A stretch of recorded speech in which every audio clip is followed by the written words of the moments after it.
Hello student, आज का जो हमारा लेक्चर है वो कुछ स्पेशल टाइप्स के रिविट्स के ऊपर है। क्योंकि हमने रिविट्स का चैप्टर आपको जल्दी ही पढ़ाया था, तो हमने देखा कि कुछ स्पेशल टाइप के रिविट्स जो हैं वो छूट रहे हैं, तो उसके लिए हमने एक स्पेशल लेक्चर बना लिया है। आप इस लेक्चर को देखिए और इसमें हम कुछ स्पेशल टाइप के रिविट्स को कवर करेंगे। जैसे हम देखेंगे कि सॉलिड रिविट्स कौन से होते हैं, सेमी ट्यूबुलर रिविट कौन से होते हैं, ब्लाइंड रिविट कौन से होते हैं, फ्लश रिविट किसको कहते हैं, ठीक है। और ब्लाइंड रिविट में पॉप रिविट क्या होता है, ऑस्कर रिविट क्या होता है, ड्राइव रिविट क्या होता है, हम और भी जानेंगे।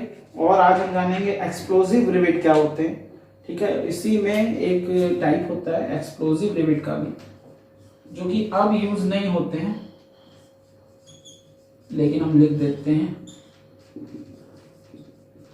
और एक विशेष प्रकार के हम जॉइंट के बारे में जानेंगे, which is called diamond joint, ठीक है। तो आज इस लेक्चर में हम रिविट से रिलेटेड कुछ स्पेशल बातों को जानेंगे, क्योंकि जो किताबों में लिखी हुई हैं वो सारी बातें तो हमने आपको बता दी हैं, पर ये कुछ बातें जो किताबों में नहीं मिलती हैं उनके बारे में आज हम चर्चा करेंगे। तो देखिए, सबसे पहली चर्चा जो है वो सॉलिड रिविट के बारे में है।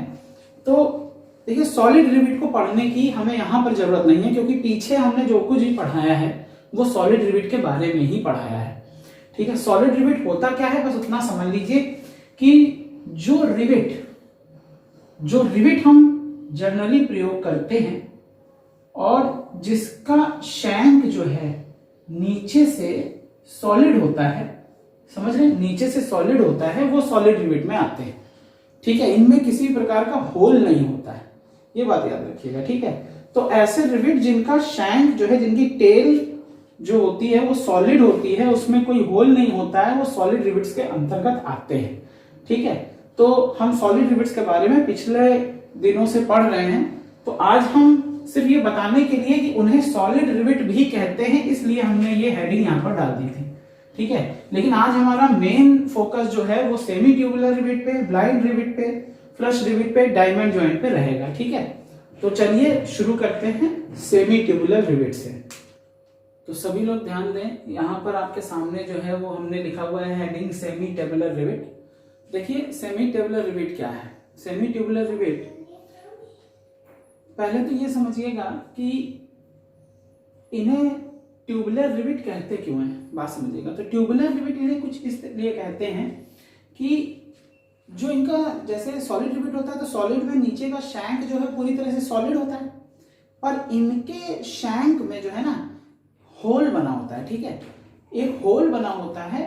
ये अगर आप इनका प्रोजेक्शन देखेंगे तो कुछ इस तरीके का दिखेगा, ठीक है। मतलब यहां पर एक होल कटा हुआ है, ठीक।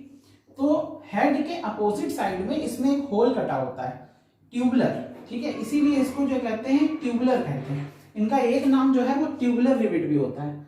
अब ऐसा करते क्यों है, तो देखिए ऐसा इसलिए करते हैं, एक तो इसको इंस्टॉल करने के लिए, ध्यान दीजिएगा, इसको इंस्टॉल करने के लिए सॉलिड रिविट की अपेक्षा 1/4 फोर्स ही लगता है। मतलब अगर सॉलिड में 100 लग रहा है तो इसमें 25 न्यूटन का लगेगा, पहली बात। दूसरी बात क्या है कि इनका यूज जानते हो उन जगह को किया जाता है जिन जगहों पर हमें पाइवट होल बनाना हो। पाइवट क्या होता है, पाइवट का मतलब होता है ऐसा होल जहां पे मोशन हो सकता है। डिस्क जैसे होती है, तो डिस्क में आपने देखा होगा कि बीच में एक रिविट सा लगा होता है जिसमें होल दिखता है, ठीक है। और वो डिस्क क्या कर सकती है, मूव भी कर सकती है। तो वहां पे जो रिविट यूज होता है ना डिस्क में, बीचों बीच में जिसमें आपको होल दिखाई देता है, वो एक्चुअली ट्यूबुलर रिविट है, ठीक है। तो ट्यूबुलर रिविट को हम उन जगहों पर प्रयोग करते हैं जिन जगहों पर हमें पाइवट होल, पाइवट का मतलब होता है ऐसा होल, ऐसा फिक्स्ड पॉइंट। देखिए, पाइवट का मतलब होता है ऐसा फिक्स्ड पॉइंट जहां पर रोटेटरी मोशन हो सके, रोटेशन हो सके, ठीक है। इतना याद रखिएगा। और ये किस जगहों पर यूज होता है, ये यूज होता है, देखिए लाइटनिंग के प्रोडक्ट्स बनाने में यूज होता है, ब्रेक्स बनाने में यूज होता है, लैडर्स को बनाने में, बाइंडर्स को बनाने में, बहुत सारे मैकेनिकल प्रोडक्ट्स में आपने देखे होंगे ऐसे रिविट्स का यूज होता है जिन जगहों पे मोशन रिक्वायर्ड होता है। अब जैसे लिंक बनाना है, तो एक लिंक जो है दूसरे लिंक के साथ में मोशन कर सके, तो हम वहां पर ऐसे रिविट का प्रयोग करते हैं कि वहां पे मोशन हो सके, ठीक है। इलेक्ट्रॉनिक्स प्रोडक्ट में भी इसका यूज होता है, ठीक है। तो ऐसी बहुत सी जगहों पर इसका यूज होता है। तो एक छोटा सा ब्रीफ रिव्यू ले लेते हैं कि सेमी ट्यूबुलर रिविट क्या है। सेमी ट्यूबुलर रिविट भाई वो रिविट है जिसके शैंक में एक होल बना होता है, ब्लाइंड होल होता है, ये याद रखिएगा। ब्लाइंड होल क्या होता है ये आपको पता है, ऐसा होल जिसके आर पार दिखाई ना दे, ठीक है। और इसमें फोर्स का रिक्वायर कम होता है, 1/4 ही फोर्स लगता है। हमें ऐसी जगहों पर इनको लगाना पड़ता है जिन जगहों पे हमें मोशन की जरूरत हो, रोटेटरी मोशन की जरूरत हो, या यूं कहिए कि रोटेशनल मोशन की जरूरत हो। पाइवट पॉइंट जहां पर हमें रिक्वायर्ड होता है। उसके बाद हमने लिखा है कि ये किन किन जगहों पर प्रयोग होता है। ये लाइटनिंग में प्रयोग होता है, ब्रेक्स में प्रयोग होता है, लैडर्स में प्रयोग होता है, इलेक्ट्रॉनिक प्रोडक्ट्स में प्रयोग होता है, मैकेनिकल प्रोडक्ट्स में प्रयोग होता है, ठीक है। तो अगले रिविट के बारे में जानते हैं। अगला रिविट है ब्लाइंड रिविट, ठीक है। चलिए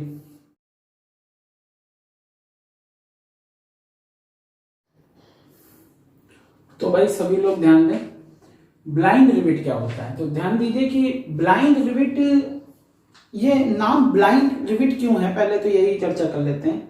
तो देखिए ब्लाइंड रिविट का मतलब ये है कि जब हम दो पार्ट को जोड़ रहे हैं, ध्यान समझिएगा, मान लीजिए हम दो प्लेट को जोड़ रहे हैं, दो पार्ट को जोड़ रहे हैं, लेकिन दूसरी तरफ जो है हम पहुंच नहीं सकते, दूसरी तरफ जो है हम अपने टूल को नहीं लगा सकते हैं जिससे हम हेड बना सके। मेरी बात समझिएगा, हेड बनाने के लिए आपको पता है कि दोनों तरफ एक्सेसिबिलिटी होनी चाहिए। एक तरफ तो आपने हेड बना हुआ होता है, दूसरी तरफ जो अपोजिट हेड होता है जिसे क्लोजिंग हेड कहते हैं, उसे बनाने के लिए कम से कम आप उधर पहुंच जाएं तभी तो आप बना पाएंगे।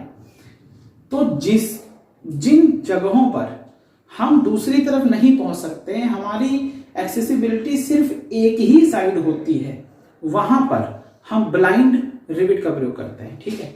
अब देखिए ब्लाइंड रिविट को पॉप रिविट भी कहते हैं, ठीक है। Generally blind rivet are also called pop rivet, ठीक। अब इसमें होता क्या है, इसमें जो है देखिए नेल की तरह इनके जो हेड होता है, हेड के ऊपर ये मैंने एक डायग्राम बना रखा है। अभी मैं इसका पूरा प्रोसेस भी बना दूंगा, ठीक है, लेकिन पहले आप इसको समझ लीजिए। इनके हेड के ऊपर नेल की तरह एक मैंड्रल निकला होता है, इसको क्या कहते हैं, मैंड्रल, ये समझिएगा, इसको कहते हैं मैंड्रल, ठीक है, ठीक है, मैंड्रल कहते हैं इसे। और देखिए अब ये करते क्या है इसमें, इसको समझने के लिए अभी हम आपको अलग अलग डायग्राम से समझा देंगे कि इसमें एक्चुअली ये कैसे एक दो प्लेटों को जोड़ता है। और अभी हमें क्या समझना है, अभी हमें ये समझना है कि भाई ब्लाइंड रिविट वो रिविट होता है जिसमें हमारी एक्सेसिबिलिटी दूसरी तरफ नहीं हो पाती है। दूसरी हमें क्या चीज जाननी है कि इसमें एक नेल की तरह का नेल्ड लाइक मैंड्रल होता है।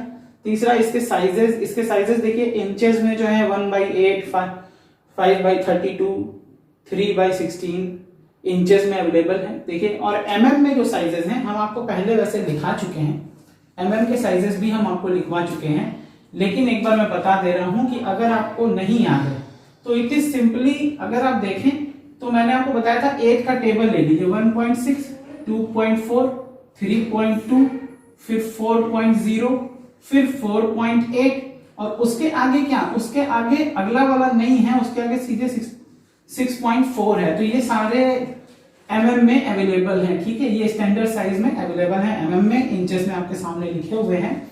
किस मटेरियल के बनते हैं ध्यान दीजिएगा, मटेरियल में जो जानकारी है उसको ले लीजिए, बहुत जरूरी जानकारी है। जानकारी इसलिए जरूरी है, देखिए सॉफ्ट एल्युमिनियम एलॉय के बनते हैं, ठीक है, क्योंकि मैंड्रल होता है इनमें और ये सॉफ्ट मटेरियल के बनाए जाते हैं। स्टील के भी बनाए जाते हैं, इंक्लूडिंग स्टेनलेस स्टील के भी बनाए जाते हैं, ये भी याद रखिएगा। कॉपर के भी बनाए जाते हैं। एक मटेरियल होता है मोनल, ध्यान दीजिएगा, MONEL, मोनल, इस मटेरियल के भी बनाए जाते हैं। अब आपके दिमाग में आ रहा होगा कि भाई ये कौन सा मटेरियल है, ये मोनल कौन सा मटेरियल होता है। तो देखिए मोनल जो है ना, निकेल, जो निकेल होता है ना, निकेल बेस्ड एलॉय है। ये जो निकेल बेस्ड एलॉयज होते हैं उन्हें मोनल कहते हैं, और इसमें निकेल की मात्रा जो है वो 57% से या 55% से लेकर 67% तक हो सकती है, ठीक है, वो वेरी करती रहती है, ये बात याद रखिएगा। ठीक है। और इनका प्रयोग उन जगहों पर होता है जहां पर आपको कोरोजन रेजिस्टेंस की आवश्यकता हो। याद रखिएगा, मोनल मटेरियल से बना हुआ रिविट हम वहां पर प्रयोग कर लेते हैं जहां पर कोरोसिव एटमॉस्फेयर हो, कोरोजन रेजिस्टेंस की आवश्यकता हो, वहां पर कर लेते हैं। ठीक है। और दूसरा क्या हमने बताया, वन साइड एक्सेसिबिलिटी, ये हमने आपको पहले बता दिया था कि ब्लाइंड रिविट, तभी उसका नाम ब्लाइंड रिविट इसी वजह से है क्योंकि दूसरी तरफ पहुंच नहीं सकता है, ब्लाइंड है। ठीक है, ये याद रखिएगा। चलिए अब हम ब्लाइंड रिविट के बारे में देखते हैं कि वो कैसे क्लोजिंग हेड जो है वो बनाता है।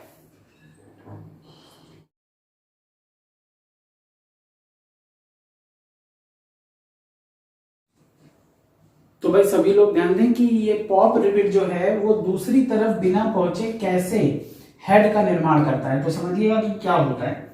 मान लीजिए कि एक पॉप रिविट है, पॉप रिविट में ये उसका मैंड्रल हो गया। ठीक है, तो देखिए इस शेप को समझने की कोशिश करिएगा। ये शेप कुछ ऐसा है, ये मैंड्रल यहां से लेकर ये नीचे तक आया हुआ है और देखिए यहां पे ये मैंड्रल कुछ ऐसे ऐसे करके बना हुआ है। मतलब अगर आप इसको दूर से देखें तो ये मैंड्रल जो है नीचे की ओर कुछ ऐसे बना हुआ है। ठीक है, ये मैं आपको थोड़ा सा बड़ा करके दिखा रहा हूं, ये कुछ ऐसे बना हुआ है। ठीक, अगर नहीं दिख रहा है तो थोड़ा और बड़ा बना देता हूं। ये कुछ इस तरीके का हिस्सा है, आप समझिएगा कि मैं इसे आपको माइक्रोस्कोप से दिखा रहा हूं। ये कुछ इस तरीके का हिस्सा नीचे बना हुआ है और इसके ऊपर यहां पर मटेरियल रखा हुआ है, समझिएगा। तो ये करता क्या है, ये जब हम ऊपर से रिविट गन लगाते हैं और क्या करते हैं, ऊपर को इसे पुल करते हैं, इसे ऊपर को क्या करते हैं, पुल करते हैं। तो क्या होता है, ये धीरे धीरे ऊपर उठने लगता है, ये हिस्सा धीरे धीरे ऊपर उठने लगता है। तो जब ये हिस्सा धीरे धीरे ऊपर उठने लगता है तो देखिए यहां पर ये जो मटेरियल है ना, ये वाला मटेरियल ये मुड़ना शुरू कर देता है ना, फोल्ड होना शुरू कर देता है। और कैसे फोल्ड होता है, जैसे जैसे ये ऊपर जाता है वैसे वैसे ये क्या करता है, दबता जाता है। दबने पे क्या होगा, ये पहले ऐसी शेप में आएगा, ध्यान दीजिए, पहले ये ऐसी शेप में आ जाएगा। जब हम इसको ऊपर खींचेंगे तो यहां वाला मटेरियल ऐसी शेप में आ जाएगा और थोड़ा ऊपर खींचेंगे तो क्या होगा, धीरे धीरे करके ये मैंड्रल यहां पहुंच जाएगा। तो आपको कैसी शेप मिलेगी पता है, आपको यहां नीचे जो शेप मिलेगी वो इस तरीके की मिलेगी।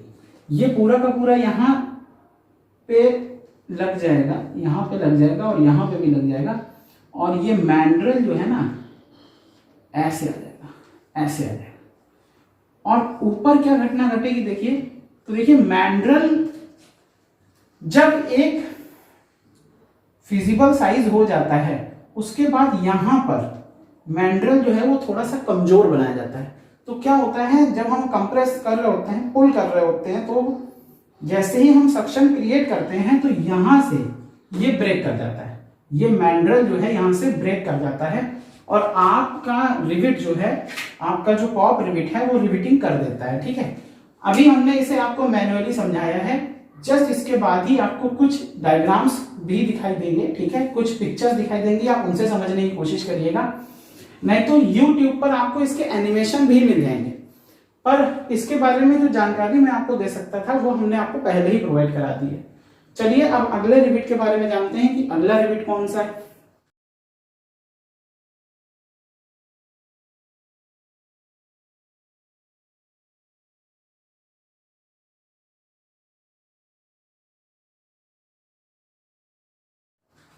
तो देखते हैं, अगला रिविट है हमारा ऑस्कर रिविट। ठीक है, ऑस्कर रिविट क्या है समझने की कोशिश करिए। ऑस्कर, ये मैं आपको स्पेशल टाइप के रिविट्स बता रहा हूं, ये अधिकतर किताबों में नहीं मिलते हैं इसलिए बताए जा रहे हैं। तो देखिए ऑस्कर रिविट कहां पे प्रयोग होता है, ये भी एक प्रकार का ब्लाइंड रिविट है, याद रखिएगा, ये भी एक प्रकार का ब्लाइंड रिविट है और बिल्कुल वैसा ही है जैसा कि आपका पॉप रिविट होता है। लेकिन देखिए पॉप रिविट में जब आप मैंड्रल ऊपर की ओर जाता है तो हेड जो है, अगर आप नीचे से देखेंगे तो आपको हेड जो है वो राउंड दिखेगा। ठीक है, पॉप रिविट में हेड जो है राउंड दिखेगा और बीच में ऐसे स्पेस सा दिखेगा, समझिएगा। लेकिन जब आप ऑस्कर रिविट को देखेंगे ना तो इसका प्रोजेक्शन नीचे की ओर कुछ ऐसा दिखता है, ये 3 भागों में स्प्लिट हो जाता है, ये ऐसे करके आपको दिखाई देगा, ठीक है। यहां पे इसका मैंड्रल, तो ये इसकी क्लोजिंग कुछ ऐसी दिखेगी और इसकी क्लोजिंग कुछ ऐसी दिखेगी, बस यही अंतर होता है ऑस्कर रिविट में और ब्लाइंड रिविट में। मटेरियल भी वही यूज कर सकते हैं। ज्यादा अच्छा कौन सा है ये, क्यों? क्योंकि इसको आसानी से रिमूव कर सकते हैं, इसको आसानी से रिमूव नहीं कर सकते हैं। एक दूसरी बात याद रखिएगा कि इसका यूज कहां पे होता है, जहां पे वाइब्रेशंस बहुत होते हैं, फॉर हाई वाइब्रेशंस, ठीक है। फॉर हाई वाइब्रेशंस में इसका यूज होता है, इसे आसानी से रिमूव नहीं किया जा सकता है, ठीक है। और इसका प्रोजेक्शन जो है ये 3 पार्ट में जनरली क्या होता है, दिखाई देता है। इसका भी आपको पिक्चर जो है इसके बाद ही दिखाई पड़ जाएगा, तो आप समझ जाएंगे कि इन दोनों में अंतर क्या है, ठीक है। लेकिन दोनों है ब्लाइंड रिविट ही, बस प्रोजेक्शन का अंतर है, वो भी क्लोजिंग हेड के, दोनों का क्लोजिंग हेड में अंतर है, ठीक है, ये याद रखिएगा। चलिए अगला देख,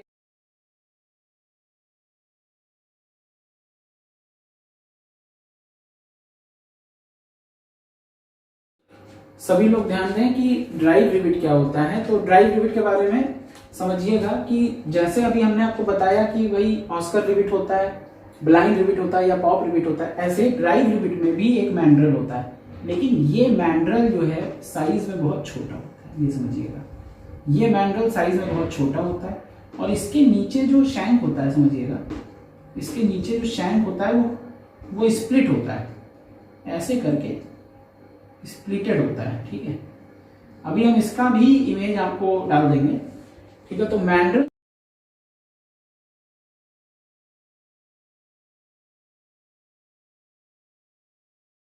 क्या करता है, जब हम इसका प्रयोग किस लिए करते हैं उसको समझिएगा। इसका प्रयोग हम इसलिए करते हैं कि जब हमें किन्हीं पतली चादरों को जोड़ना हो, यानी कि ऐसे प्लेट जिनकी थिकनेस बहुत कम, हम उन्हें अगर जोड़ने के लिए यूज करते हैं तो हम इस रिविट का प्रयोग कर लेते हैं। इसमें करना क्या होता है कि देखिए, इसमें डायरेक्ट इस मैंड्रल पे ना, डायरेक्ट इस मैंड्रल पे हम हैमर से जो है चोट करते हैं, ठीक है। हैमर से जो है हम इस पे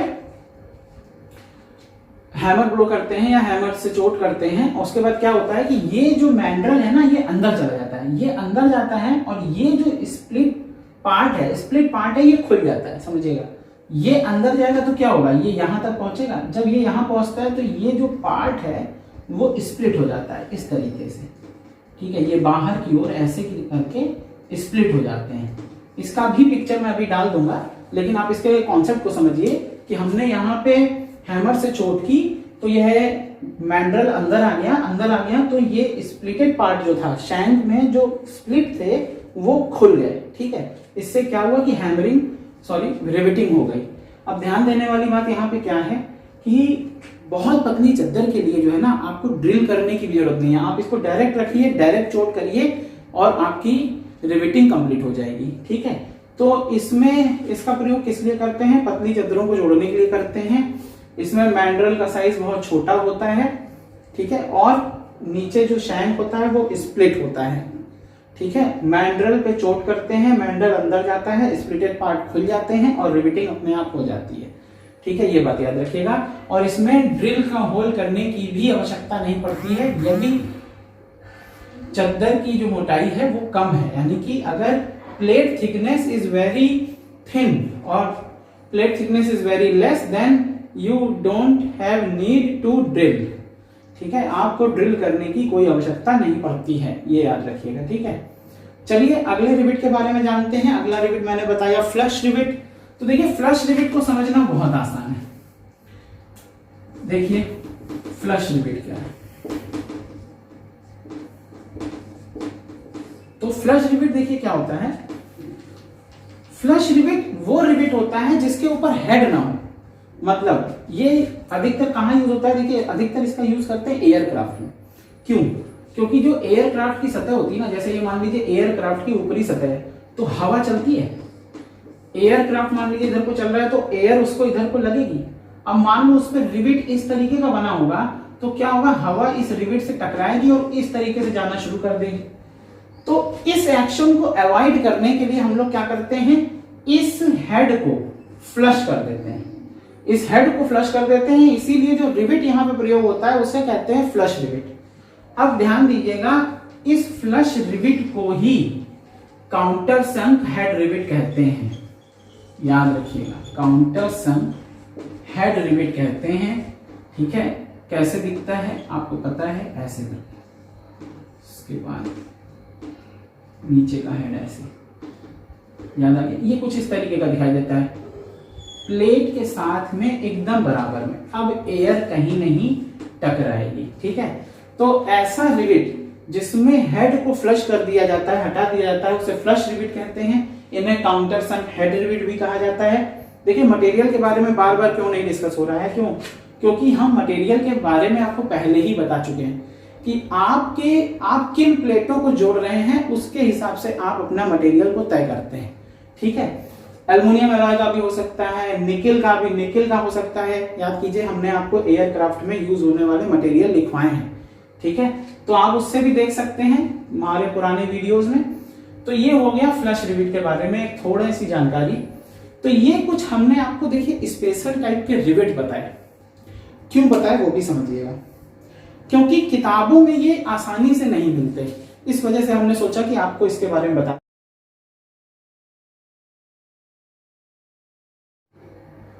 तो इनके डायग्राम्स जो हैं वो बीच बीच में आपको वीडियो के बीच में दिखाई देते रहे हैं, तो उनको देखकर भी आप समझ सकते हैं। ठीक है, तो चलिए अगली चीज जो आज के इस लेक्चर में जानने वाली है वो क्या है। अगली चीज जो जानने वाली है वो है डायमंड ज्वाइंट। एक स्पेशल टाइप का ज्वाइंट भी होता है जिसको कहते हैं डायमंड ज्वाइंट। ठीक है, याद रखिएगा डायमंड ज्वाइंट क्या होता है। इसको मैं एक बार बना देता हूं, इससे आपको थोड़ा सा आइडिया लग जाएगा।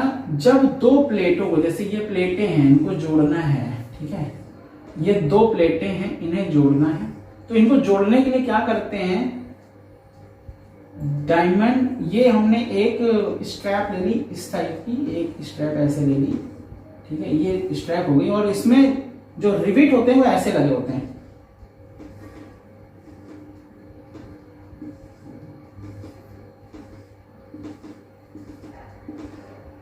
मतलब क्या कहने का है कि ये डायमंड का शेप बना रहे हैं, ये जो रिविट आप लगा रहे हैं ये डायमंड का ही शेप बनाते हैं। ठीक है, तो ऐसा ज्वाइंट जिसमें रिविट का प्रोजेक्शन डायमंड की तरह का होता है उसे कहते हैं डायमंड ज्वाइंट। इसका प्रयोग कहां पे होता है, तो देखिए इसका प्रयोग होता है ब्रिजेस में, जहां पे वाइब्रेशन ज्यादा होता है, ब्रिजेस में होता है, क्रेन्स में होता है। ठीक है, कंस्ट्रक्शन वर्क में होता है, जहां पे भी कंस्ट्रक्शन वर्क होता है, ट्रसेस में होता है। ठीक है, एक बात और याद रखिएगा कि इसमें देखिए अगर आप देखें तो अगर आप सीधी सीधी रो बनाते तो भाई आपको जो स्ट्रैप थी वो इतनी चौड़ी लेनी पड़ती, लेकिन क्योंकि आपने यहाँ पे डायमंड की तरह की संरचना बनाई है, डायमंड की तरह का आपने फ्रेम बनाया है, तो आपको जो प्लेट है ना वो भी कम लेनी पड़ रही है, उसकी थिकनेस कम हो रही है। ओरिजिनली आपको कितनी लेनी पड़ती, इतनी, लेकिन अभी आपको कितनी लेनी पड़ रही है, इतनी। तो इसके कारण से क्या होता है, इसमें स्ट्रैप की जो मोटाई है ना वो कम हो जाती है, स्ट्रैप की चौड़ाई कम हो जाती है, और चौड़ाई कम होने के कारण इस ज्वाइंट को इकोनॉमिकल ज्वाइंट भी कहते हैं। क्यों? क्योंकि आपको इसमें ज्यादा पैसे नहीं लगाने पड़ रहे। अगर इतनी चौड़ी, यानी इतनी चौड़ी अगर आप प्लेट लेते तो आपके ज्यादा पैसे खर्च होते, और अभी आपने इतनी प्लेट ली है तो आपके पैसे कम खर्च होंगे। ठीक है, अगली बात यह है कि इसको लोजेंग ज्वाइंट भी कहते हैं, ये भी याद रखिएगा, इसको लोजेंग ज्वाइंट भी कहते हैं। और ये कहां यूज होता है, ऐसी जगहों पे जहां वाइब्रेशनल वर्क होता है, वाइब्रेशनल लोड होता है। और वाइब्रेशन लोड कहां पे होता है, ब्रिजेस में होता है, ट्रसेस में होता है, कंस्ट्रक्शंस के लिए इसका यूज करते हैं। ठीक है, इसको इकोनॉमिकल ज्वाइंट भी कहते हैं, इसे लोजेंग ज्वाइंट भी कहते हैं। इकोनॉमिकल ज्वाइंट क्यों कहते हैं वो भी हमने आपको समझा दिया। ठीक है, तो इस लेक्चर के लिए इतना ही। आज हम एक दूसरा लेक्चर भी अपलोड करेंगे जिसमें हम आपसे बात करेंगे कि हैंड रिविटिंग टूल्स कौन से होते हैं, और 2 प्रोसेस और बचे हुए हैं उनके बारे में भी चर्चा करेंगे। ठीक है, तो चलिए इस लेक्चर में इतना ही। Thank you.